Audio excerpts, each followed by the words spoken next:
But let's give our listeners just a word of encouragement as we wrap up this year, as we step into a time of Advent and holiday season and time with the family. That doesn't always look picturesque.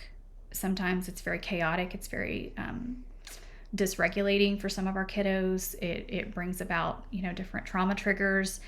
But in the midst of everything that we've talked about today, maybe just share something that God has put on your heart through the conversation that we've had, and just giving that perspective of let's love on our call to love family as we close out this year.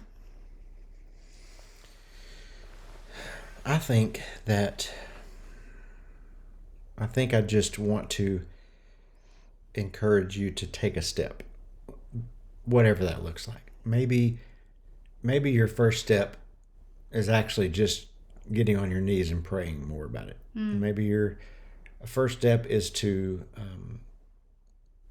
read a book or listen to a podcast and find out, or maybe just go find a family that or find a member of a church you're in, or somewhere, and just ask their story. Because sometimes, even though it's totally different as everybody's stories are, there's some overlap in the call, in the walk through the process, and then also it's what came out on the other side. I think I would ask whether you're wanting interest in adoption or foster care, I would ask why.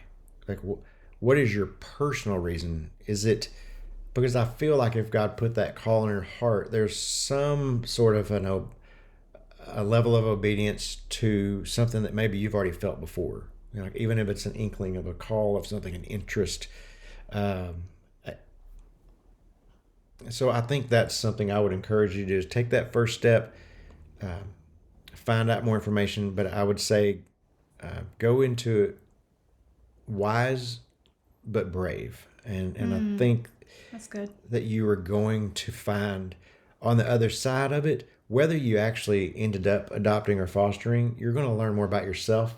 That's very true. And you are going to be a better person for it, and your marriage will be stronger and better because you took the next step of obedience. It's don't just go out there and you fill out all the paperwork and you turn it in and you submit the money, or go through the DHS process or whatever, and then all of a sudden you're just waiting for the call and the answer on the other side of that. I don't think God wants us to step into that. I think there has to be a level of self-preparedness.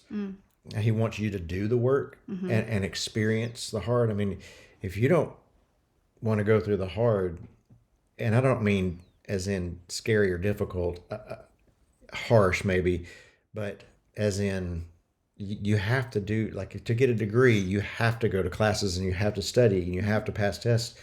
Well, if this is something that I think you're called to, do the research, stop and pray along every step of the way, find out what's uncomfortable and ask yourself, why is this uncomfortable for me?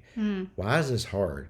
Maybe talk to your spouse. I noticed that you really clammed up on this question. Why did you clam up on that one? Maybe your spouse doesn't even know. I think that before you were a parent, you may have an idea how you'd parent, but you don't really know until you're a parent, right? Very true.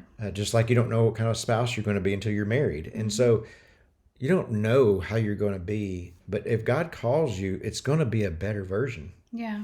So That's really good. That's a good word.